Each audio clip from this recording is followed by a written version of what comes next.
Hope woke as she always did, with the sun painting the dew-kissed magnolia blossoms in hues of apricot and rose. She stretched her wings, the small bones cracking a symphony only she could hear, and launched herself into the air. Her song poured out, a cascade of trills and warbles, a melody of joy meant to greet the dawning day. Today, however, the sound felt hollow.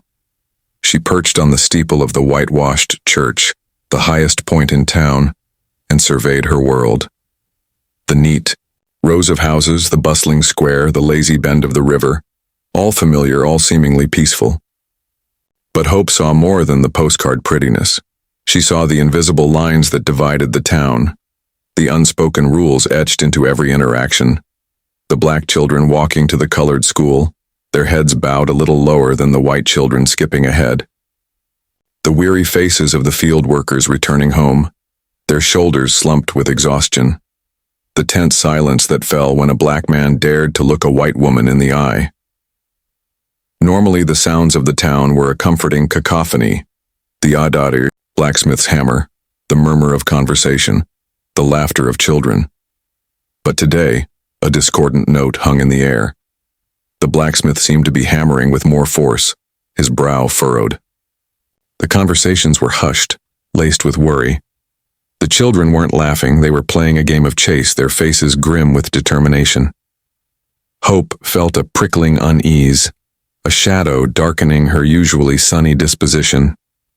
Even the air felt heavier, thick with unspoken fear. She flew towards the colored part of town, hoping to find solace in the familiar rhythms of life there. But even here, the usual vibrancy was muted. Women hung laundry with pinched expressions, their eyes darting nervously. Men gathered on porches, their voices low and grave. She landed on the branch of an old oak tree, watching a little girl braid her younger brother's hair. The girl looked up, her eyes wide and filled with a sadness that mirrored Hope's own. For the first time, Hope's song faltered, the melody catching in her throat.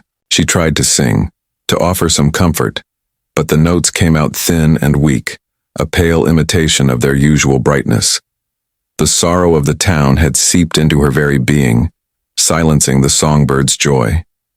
Emmett's journey hope perched on the branch of an elm, its leaves shimmering in the humid Chicago air. Usually her song would be a vibrant melody, echoing the city's pulse. But today the notes caught in her throat, a warble of sorrow mirroring the unspoken tension that hung heavy in the neighborhood.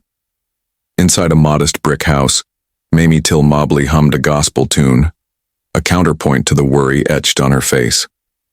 She folded Emmett's shirts with painstaking care, smoothing out every wrinkle before placing them in the worn suitcase. "Now, Emmett, you mind your manners," she said, her voice a gentle firmness.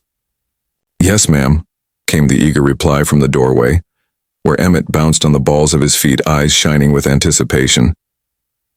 Hope watched as they walked to the train station, Emmett practically skipping, his laughter a bright spark against the grim backdrop of the steel mills in the distance. Mamie held his hand tight, her steps measured, a silent prayer on her lips. At the station, the air thrummed with the energy of departures and arrivals. Steam hissed from the locomotive, a metallic beast eager to devour the miles. Mamie hugged Emmett fiercely, whispering instructions about writing letters and calling collect. "And Emmett," she pulled back, her eyes searching his. "No whistling at white women, you hear?" He nodded, his youthful exuberance momentarily dimmed by the seriousness in her voice. "Yes, ma'am, I promise." The train whistle shrieked, a mournful cry that resonated deep within Hope's small chest. Emmett boarded, finding a window seat. He waved, his smile wide, his face full of the promise of summer adventures in Mississippi. Mamie stood on the platform, her hand raised in a silent blessing until the train lurched forward and began its slow journey south, carrying her only child into the unknown. Hope watched until the last glimpse of the train vanished. Then, with a heavy heart, she flew away, her song unsung, a careless boast the Mississippi sun beat down, turning the red dirt to dust that clung to Emmett's bare legs.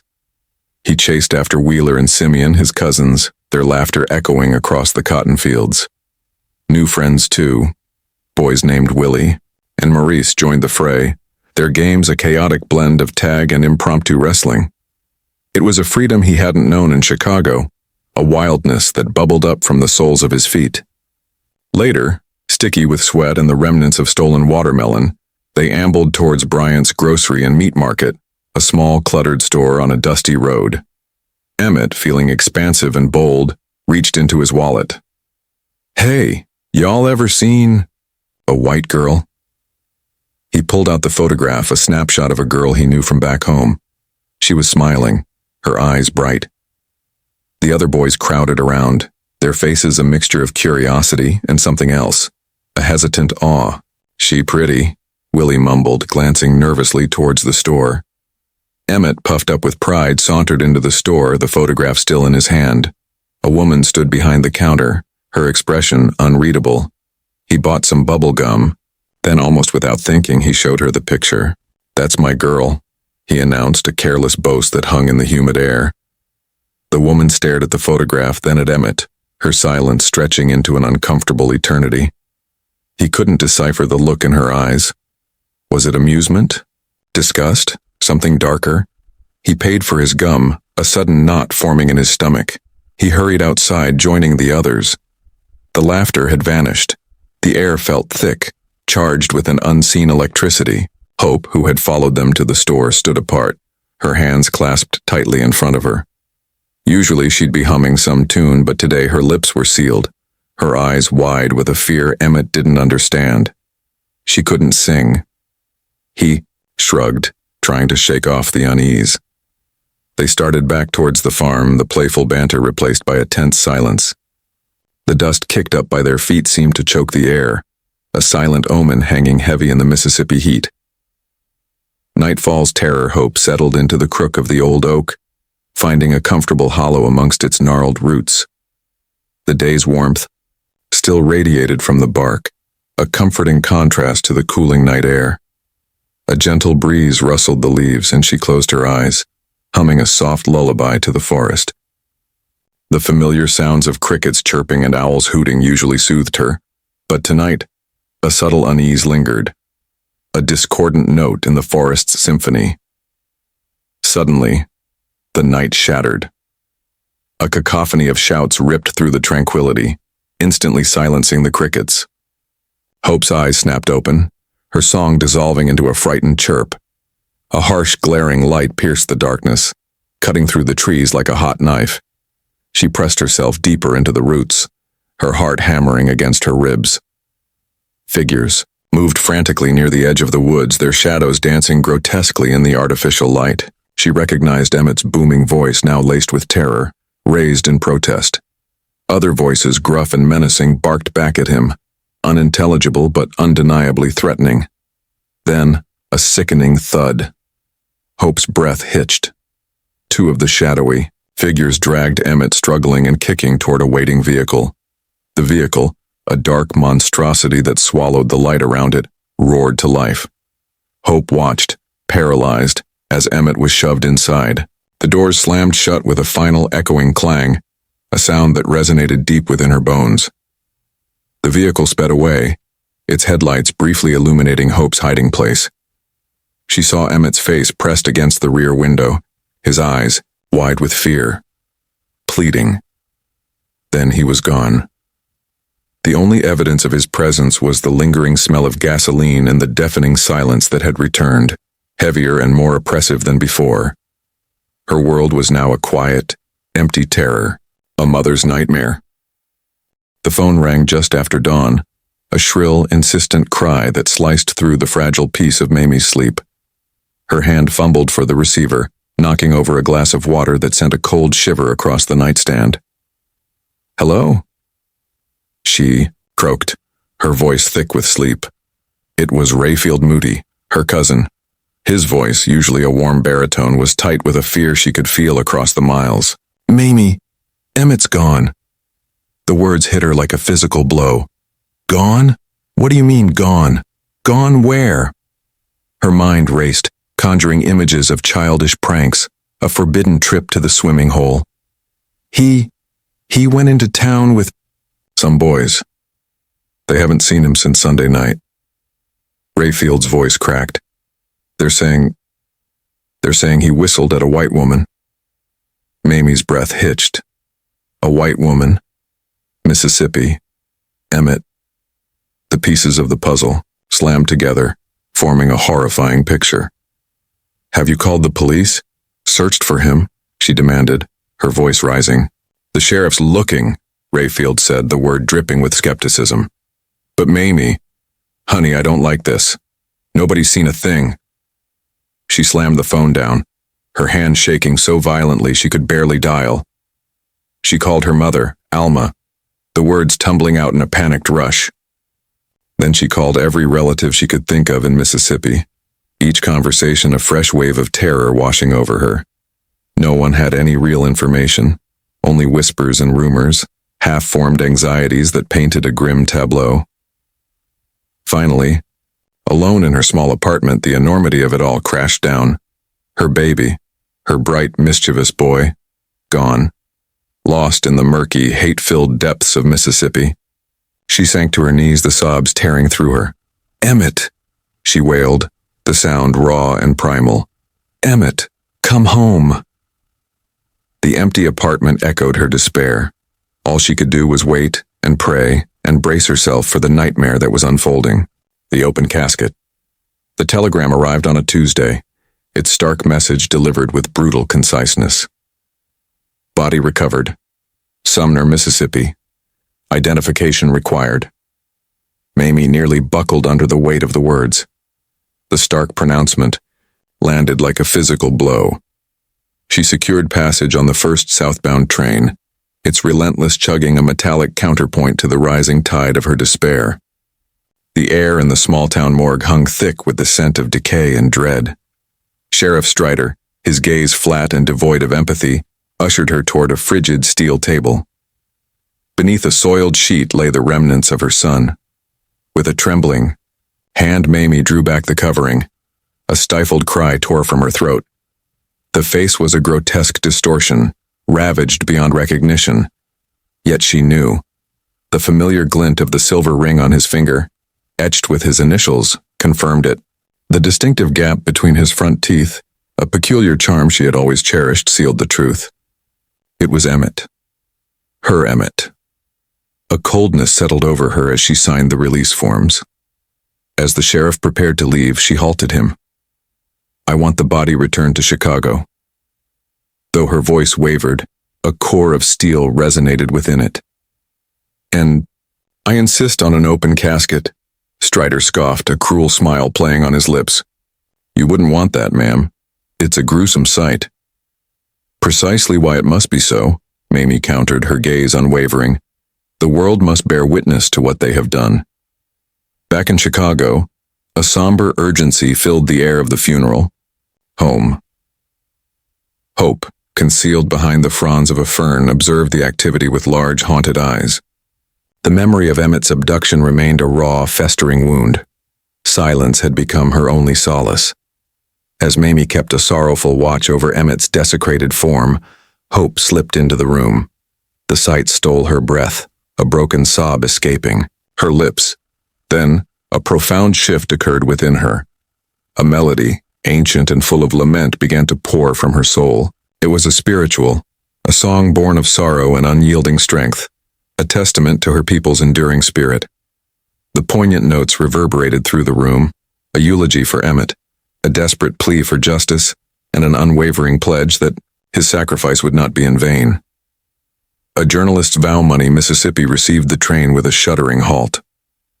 Stepping onto the platform, Sarah met a wall of cloying humidity, heavy with pine and a bitter undercurrent, a tang of old grievances, simmering.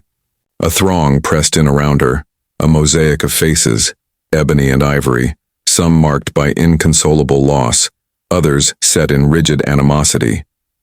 Her notepad, already slick with sweat, felt fragile in her grasp. This wasn't just reportage, it was an open wound, suppurating under the Mississippi sun. She secured a room at a modest boarding house, the porch swing's monotonous cadence an unnerving lullaby. That evening, she encountered Hope, a young woman whose gaze held the weight of untold suffering. Hope had been a witness, struck dumb by the horror she'd seen. But now, sound returned to her in the form of haunting spirituals, melodies of lament and defiance. The song served as her unspoken testimony, a pathway back to her own voice. The following day, Sarah spoke with Moses, Wright Emmett's uncle. His voice, still laced with terror, quavered as he recounted the events. He sketched a portrait of the perpetrators, men cloaked in hate and the cover of darkness. He gestured toward the Tallahatchie, a river guarding grim secrets.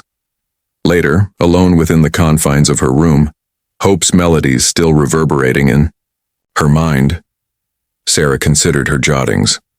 The venom, the dread, the complicit silence punctuated by acts of quiet valor. This narrative demanded utterance.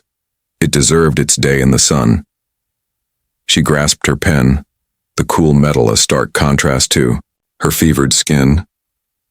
"I swear," she breathed, a vow offered to the thick, still air. "I swear to bear witness. I will compel the world to confront this atrocity. Justice will be my compass and my creed." The cicadas thrummed their insistent song outside, a relentless chorus to her solemn pledge. Justice denied. The courtroom air hung thick with fear, heavier than the humid Mississippi summer. Witnesses shuffled, avoided eye contact, their testimonies diluted, muddied by misremembering. Sarah squeezed Mamie's hand, knuckles white. Each mumbled retraction, each hesitant phrase was a hammer blow to the hope they clung to. Hope stood outside the courthouse, a solitary figure against the imposing white facade. She couldn't bring herself to enter, the memory of that night a barbed wire fence around her heart. Instead she hummed, a low, mournful spiritual, the melody a lifeline. Other Black townsfolk joined her, their voices weaving together, a tapestry of grief and defiance that echoed in the stifling heat. Inside, the defense painted the accused as upstanding citizens, pillars of the community. Lies, blatant and ugly, dripped from their mouths. Mamie wanted to scream, to claw at their carefully constructed facade, but Sarah held her back, whispering, "Stay strong, for Emmett." Days blurred into an agonizing cycle of testimonies and arguments. Hope's singing grew louder, the spiritual shifting from lament to protest. More people joined her outside, their presence a silent accusation. Still, fear held sway within the courtroom. The verdict came swift and brutal. Not guilty. A collective gasp ripped through the crowd outside. Hope's song faltered, then surged back, stronger than before, laced with raw anger. Faces etched with disbelief and despair turned towards the courthouse. Mamie emerged, supported by Sarah, her face a mask of grief, but her eyes blazing with a fierce, unwavering light. Justice denied, but not the fight, not the truth. Hope stepped forward, her voice soaring above the stunned silence, a beacon in the gathering storm. The crowd joined in, their voices rising in unison, a promise whispered on the wind. This will not be forgotten. Echoes of hope. Years had spun by like dust devils in the Mississippi wind. Mamie stood before her classroom, a map of the United States stretching wide behind her. Her voice, calm yet firm, resonated as she spoke of Emmett, not as a victim, but as a catalyst. Justice, she declared, is not a gift. It is a right we must continuously fight for, a seed we must nurture with truth and courage. She saw understanding dawn in their young eyes, a spark ignited. Meanwhile, Sarah, her hair now streaked with silver, hadn't relinquished her pen. She was a seasoned journalist now, her name carrying weight, her words wielding power, deep within the archives of the county courthouse, shrouded in the musty scent of aging paper. She sifted through forgotten files, her determination fueled by a promise kept. A clerk, initially dismissive, finally pointed her to a mislabeled box. Inside, buried beneath layers of bureaucratic debris, it was there, a warrant for one of the men involved, never served, deliberately hidden. The news crackled through the phone line, bridging the years and miles. "Mamie," Sarah's voice was tight with a controlled urgency. I found it. The warrant. They buried it. But it's here. Mamie felt a surge, a potent cocktail of grief and renewed resolve. Then it's time, she said, her voice unwavering, to dig it back up. They met in Jackson, the city humming with the quiet energy of change. Sarah, the seasoned reporter, and Mamie, the educator turned activist. Two women, bound by a shared history and a burning desire for justice.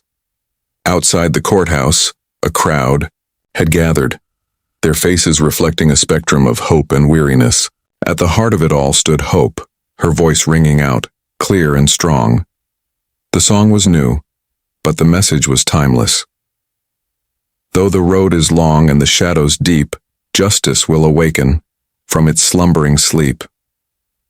Her melody, a beacon in the gathering dusk, carried the echoes of a generation demanding to be heard, demanding to be seen, demanding justice at long last. The fight, dormant for so long, was reborn.